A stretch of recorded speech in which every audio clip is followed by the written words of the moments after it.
Guys আমার ভাইগনা golden hip ID কিনা এখন আর আমার গ্রুপেই আসে না। দেখি আর একবার অ্যাড দিয়ে আসে কিনা। কিরে তোরে কখন থেকে গ্রুপে ইনভাইট দিচ্ছি, গ্রুপে আসিস না কেন? গোল্ডেন হিপ আইডি কিনে তোর কি ভাব বেড়ে গেছে নাকি? আরে লল 10 লাখ টাকা দিয়ে গোল্ডেন হিপ আইডি কিনছি, ভাব তো একটু নিবই।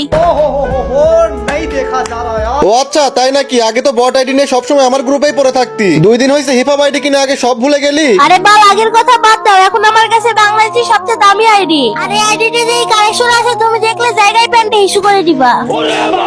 ও আচ্ছা তোর আইডির এত কালেকশন, তাহলে চল একটা কালেকশন ভার্সেস হয়ে যাক। আচ্ছা ঠিক আছে চলো, আজকে তোমার সাথে আমি ইমোট কালেকশন ভার্সেস করব। গাইস আমার অনেক ইচ্ছা আমার একটা ভিডিওতে 1 মিলিয়ন ভিউ হবে। আমার এই ইচ্ছাটা শুধুমাত্র তোমরাই পূরণ করতে পারো। প্লিজ ভাই তোমরা এই ভিডিওটা 2-3 বার করে দেখো, আর এই যে নিচে মেনশন করা লং ভিডিওটা সবাই দেখে আসো। আচ্ছা ঠিক আছে, দেখি তুমি প্রথমে যে একে ম্যাক্স ইমোটটা দেখাও। আরে লল কি ভাবছিস আমার কাছে কোনো ম্যাক্স ইমোট নাই? এই নে তোর একে ম্যাক্স ইমোট। আচ্ছা এবার শটগান ম্যাক্স ইমোটটা দেখাও। এই যে ভাই না, এই নে তো শটগান ম্যাক্স ইমোট। আরো দেখবি, এই দেখ সব ম্যাক্স আছে এই আইডিতে।